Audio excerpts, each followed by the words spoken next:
समुझ देख मन मीत पियरवा, आशिक होकर सोना क्या रे। जिस नगरी में दया धर्म नहीं, उस नगरी में रहना क्या रे। रूखा सूखा गम का टुकड़ा, चिकना और सलोना क्या रे। पाया हो तो दे ले प्यारे, पाए पाए फिर खोना क्या रे। जिस आंखन में नींद घनेरी, तकिया और बिछौना क्या रे। कहें कबीर सुनो भाई साधु, शीश दिया फिर रोना क्या रे। ये पूरा पद सदगुरु कबीर द्वारा विरचित। इस पद में वैराग्य की मस्तानगी और जीवन को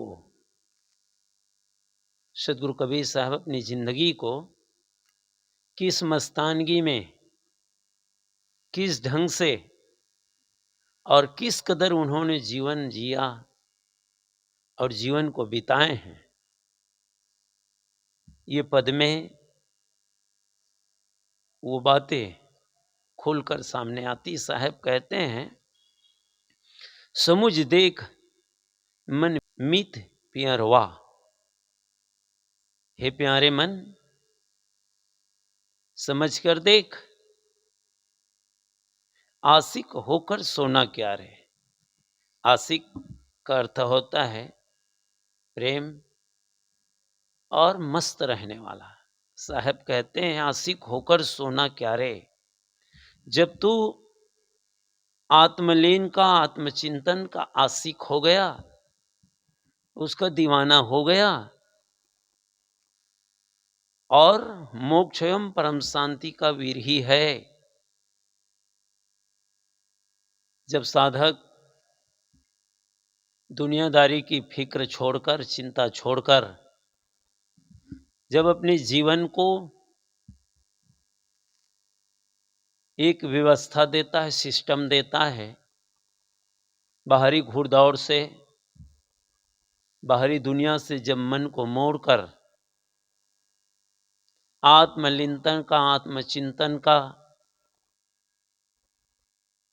यह कहें कि उसके मन जब अच्छे विचारों में रमने लगता है, आत्मचिंतन का भाव जब जगता है,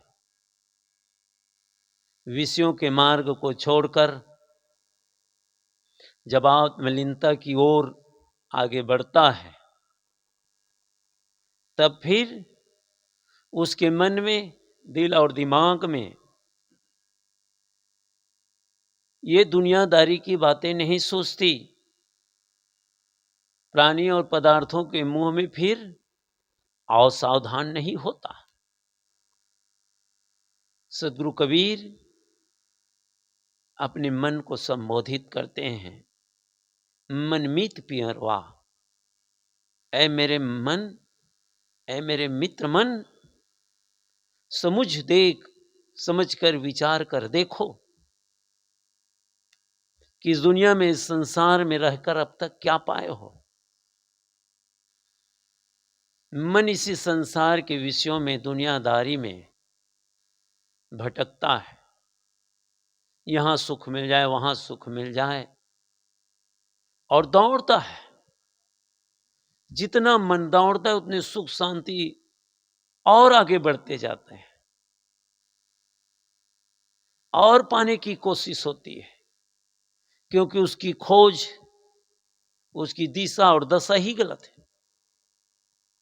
जहां से सुख शांति मिले, जहां से जीवन में अमन चैन का साम्राज्य हो, जहां से गहरी शांति प्राप्त हो, उस दिशा में, उस पथ में, उस डगर में तो हम चल ही नहीं रहे हैं।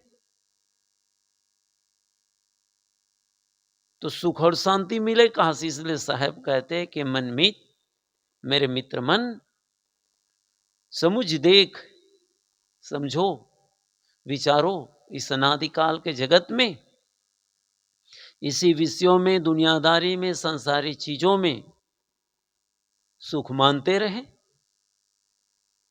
उन सुखों के लिए इस बेशकीमती क्षण को, बेशकीमती जिंदगी को दांव में लगा दिए। साहब कहते हैं अब अवसर है, मौका है, एक चांस और मिला है।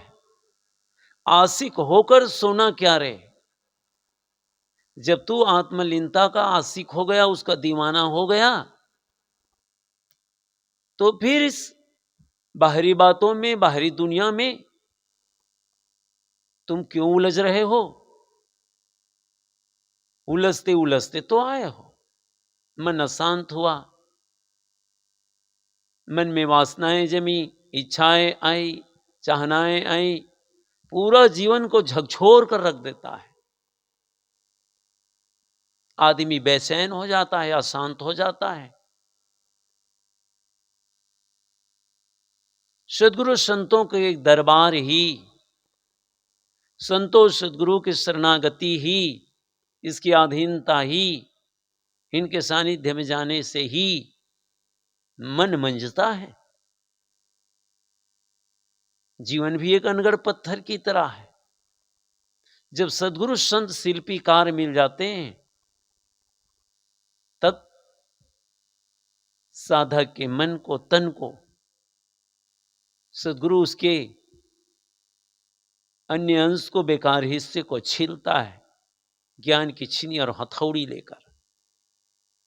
धीरे धीरे साधक का जब प्रगाढ़ प्रेम होता है, संतों के चरणों में जब लौ लगती है, निष्ठा होती है, लगन आती है, तब वो अनगढ़ पत्थर के समान साधक भी किसी देव स्थान पर जाकर स्थापित होता है। उस शांति के मंदिर पे साधक जाकर ठहरता है। तो सदगुरु कबीर साहब अपने इस पद में साधकों को, जिज्ञासुओं को, मुमुक्षुओं को ये चेतावनी देते हैं, आदेश और निर्देश करते हैं कि बेटा इस बार मौका मत खोना, आशिक होकर सोना क्या रहे। तू आत्मलीनता का स्वरूपी स्थिति का आशिक हो गया, तो फिर इस संसार के पद, प्राणी, पदार्थ के मोह में असावधान होने का प्रयोजन क्या है? ये मन का दो तरफापन, मन का दोनों तरफ सोचना, चलना, कभी संसारी बातों में, संसारी चीजों में मन लाभ दिखाता है कि अरे तू कहां भक्ति भजन में लगा है, जीवन मिला है, कुछ मौज मस्ती कर, कुछ संसारी चीजों का आनंद ले। आदमी फिर मन के बहकावे में, मन के कहने पर आकर इस रंगीन दुनिया में अपने आप को इस कदर खो देता है कि फिर कभी उसके मन में, दिल और दिमाग पर भक्ति भाव की भावना नहीं सूझती। मन बाहरी यात्रा करता है, बाहर ही बाहर भागता है, बाहर ही बाहर संसारी चीजों की ओर छलांग लगाता है, पाता कुछ नहीं। जीवन के अंतिम पड़ाव में, अंतिम क्षणों में सिर्फ और सिर्फ पश्चाताप ही हाथ लगता है। इसलिए इस बार संतों, गुरुजनों की शरणागति जाएं, आत्मचिंतन करें, आत्मशोधन करें और अच्छे विचारों की ओर अपने मन को लगाएं, मन को रमाएं। यही सच्चा सुख, सच्ची शांति की प्राप्ति हो सकती है। बाहरी प्राणी और पदार्थों का सुख तो क्षणिक है, आज है कल नहीं, अभी है कुछ पल बाद नहीं। और बहुत बार इन संसारी चीजों के लिए मन ललचाया है। कितने भोगों को भोगे, कितने मायावी चीजों की दुनियादारी के मालिक बने, ऐश्वर्यों को भोगा, दुनिया के भोगों को तो बहुत भोगा,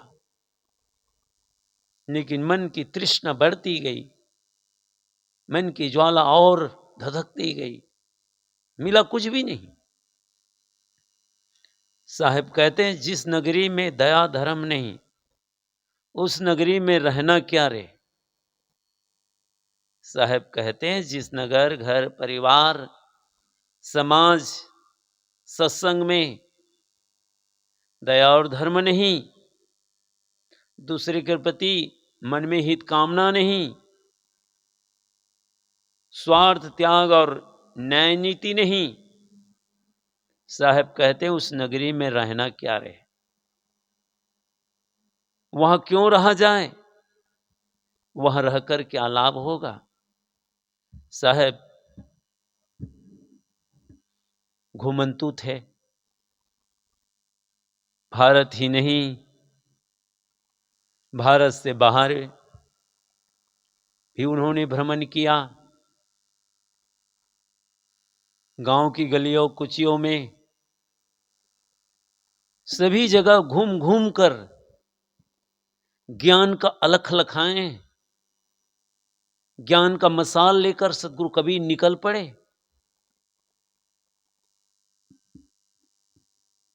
लोगों को जीवन भर, जिंदगी भर ज्ञान बांटते रहे। माया मोह में आकंठ डूबे हुए लोगों को समझाते रहे सत्संग भजन के माध्यमों से। इस बीच उन्होंने अपने जीवन में अनुभव किया, देखे, समझे, और ऐसी भी जगहों पर गए होंगे जहां पर लोग दया धर्म की बातें ना समझते हों, हिंसा दुनियादारी में उनका मन लगा हो, लोगों को समझाए होंगे, उनकी बातों पर लोग ध्यान नहीं दिए, नजरअंदाज किए। ये सदगुरु कबीर कहते, जिस नगरी में दया धर्म नहीं, जिसके दिल में दया नहीं, धार्मिक व्यक्ति की पहचान ही है जिसके हृदय में, जिसके हृदय गुहा में, अंतस में दया, क्षमा, संतोष, शील, विचार की भावनाएं छलकती हो। आप किस मंदिर में जाते हैं, आपकी पूजा विधि क्या है, मंदिर जाते हैं, मस्जिद जाते हैं, गिरजा जाते हैं, गुरुद्वारे जाते हैं, कैसे आपका पहनावा ओढ़ावा है, कैसे आपका भेष है, कैसे छापा तिलक लगाते हो, टोपी पहनते हो, माला फेरते हो कि क्या करते हो, ये तो आदमी की बाहरी पहचान है।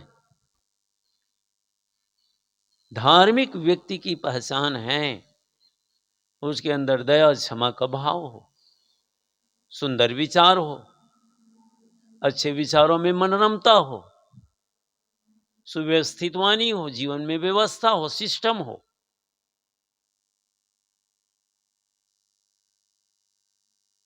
साहब कहते हैं, जहां पर, जिस नगरी में या जिस जगहों पर दया नहीं, धर्म नहीं, ऐसे जगहों में बसने का क्या प्रयोजन। ऐसे प्रपंची लोगों के पास रहेंगे तो मन का बकवास ही बढ़ेगा। तो साहब कहते हैं, जहां कामना हो, स्वार्थ भरा हो, त्याग न हो, न्याय नीति न हो, जहां पर ज्ञान की चर्चा न हो, संतों गुरुजनों का आदर न हो, मां बहनों के प्रति प्रेम का भाव न हो, जहां पर सुव्यवस्थित वाणी न हो, उस नगर में, उस घर में, उस जगह पर, उस सत्संग में जाने से फिर क्या फायदा, और उस नगरी में रहने से क्या होगा।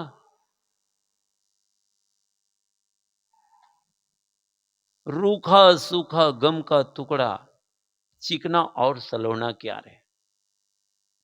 सदगुरु कबीर अलमस्त फकीर थे, घूमते फिरते जहां भी पहुंच गए, साहब कहते हैं, रूखा सूखा गम का टुकड़ा, चिकना और सलोना क्या रहे। ये घी मलाई, सदगुरु कबीर की बात है, घी, मलाई, दूध, दही, पकवान और नमकीन, खटाई, अनेक प्रकार के 56 भोगों की क्या आवश्यकता है? रूखा सूखा गम का टुकड़ा। साहब कहते हैं रूखा सूखा जो भी मिल जाए, संतोष की रोटी, उसी में जीवन निर्वाह करो, उसी में गुजारा करो। जो चाहेगी चूपड़ी बहुत करेगा पाप। बहुत ज्यादा खाने पीने में नाज नखरा, ये चीज चाहिए, ऐसा चाहिए, वैसा चाहिए, ऐसा नहीं। भोजन भी एक औषधि तो है। जैसे किसी की तबीयत खराब हो गई, स्वास्थ्य बिगड़ गया, तो हम डॉक्टर के पास जाते हैं। डॉक्टर जो भी दवाई देते हैं, कड़वा हो, मीठा हो या तीता हो, बस हम सेवन कर लेते हैं। किसी डॉक्टर के पास हम गए तो नहीं डॉक्टर साहब ये हरा रंग का कैप्सूल क्यों दे दिए, पीला वाला दो, ये सफेद रंग का टेबलेट क्यों दे दिए, काला दो। ऐसा नहीं कहते। जो भी देते हैं जैसे भी हो, उसमें स्वाद भी नहीं देखते, सेवन करते हैं। क्यों? क्योंकि रोग निवारण करना है, बीमारी ठीक करनी है। वो औषधि है अच्छे स्वास्थ्य के, अच्छी तबीयत के लिए। बस वैसे भोजन भी एक औषधि है। तो जो भी मिल जाए भोजन में, जैसा भी हो, साहब कहते हैं रूखा सूखा गम का टुकड़ा, चिकना और सलोना क्या है। जो मिल जाए इस पेट की जठरग्नि के, पेट की ज्वाला को शांत करने के लिए कुछ टुकड़े की आवश्यकता है। कबीर साहब ने बीजक में कहा है ना, भोगऊ भोग भुक्ति जन भूलहु, योग युक्ति तन साधो। भोगों को भोगो, अर्थात जीवन है, शरीर है, तो कुछ खाना पीना, पहनना ओढ़ना, रहना तो पड़ेगा। लेकिन योग युक्त तन साधो, शरीर को योग में लगाओ, साधना करो, भजन करो। क्योंकि भोजन भोजन के तो साधना नहीं बनेगी, कुछ खाना पड़ेगा। आगे साहब कहते हैं, पाया हो तो दे ले प्यारे, पाए प्याए फिर खोना क्या रहे। सदगुरु कबीर साहब जी कहते हैं, प्यारे, यदि तेरे पास धन दौलत रुपए पैसे हैं, तो उस धन को, दौलत को, रुपए पैसे को सेवा में लगाओ, खिलाओ पिलाओ।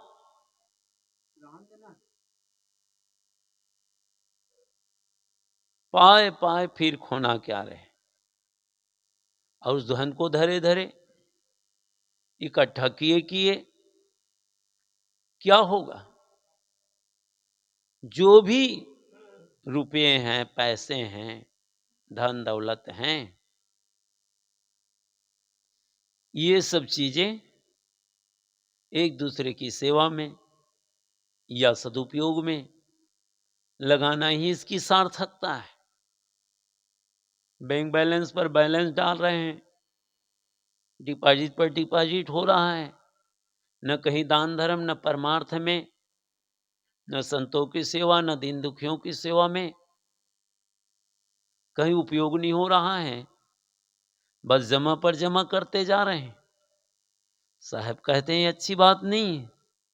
पाए हो तो दे ले प्यारे, जो है धर्म परमार्थ में, सेवा सहायता में दान पुण्य करें, मेला भंडारा करें।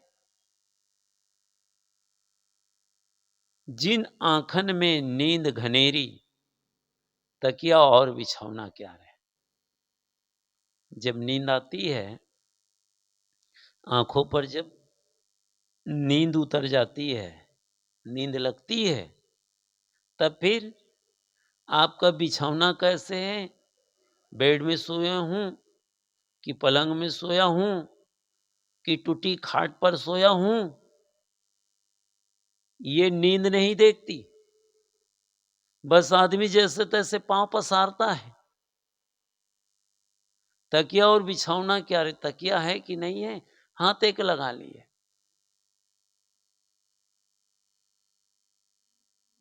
आदमी को नींद आ जाती है।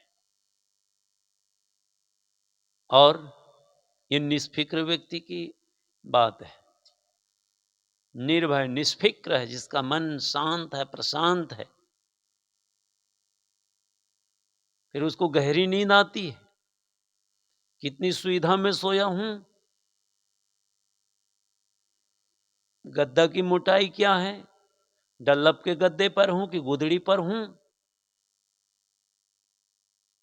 जिसका मन मस्त है उसको फिर ये फिक्र नहीं रहता। और कितने लोग डल्लब के गद्दे पर सोए हैं, रात भर नींद नहीं आती, करवट पर करवट लोग बदलते हैं। कितने लोग नींद की गोली खाते हैं, नींद ही आंखों से उड़ गई। आदमी सोता है, निश्चिंत होकर थोड़े सोता है, दुनियादारी की बातों को याद करता है, मन में विचारों की चिंतन की धारा बहती है। अब सोच रहे हो तो नींद कहां से आए। नींद के लिए भी मन को एकाग्र करना पड़ता है। तो साहेब कहते हैं, जिस आंखन में नींद घनेरी, जिसके मन में निश्चिंतता है, निष्फिक्रता है, कोई बात की चिंता नहीं, जिसका मन सद्गुरु संतों की ओर लगा हुआ है, ज्ञान वैराग की ध्यान चिंतन की बातों को मन में लाता है, रमाता है, जीवन की क्षणभंगुरता को देखता है, अच्छी ख्यालात में डूबता है, बस आंखों में नींद उतर आती है, नींद लग जाती है और पूरी गहरी मीठी नींद लेती है, नींद आती है।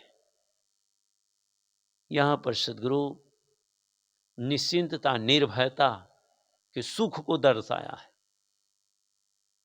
जो साधक हैं, भक्त हैं, जिसका मन ज्ञान ध्यान की बातों में रमा है, दुनिया के प्रपंच से ऊपर उठा है, वही तो निश्चिंत सोता है।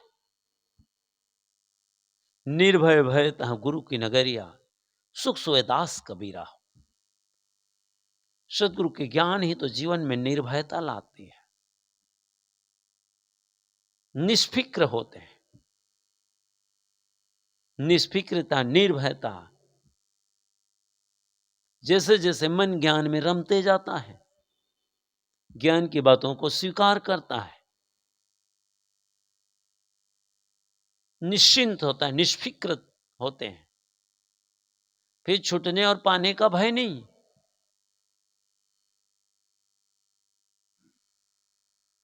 कहें कबीर सुनो भाई साधो, शीश दिया फिर रोना क्या रहे।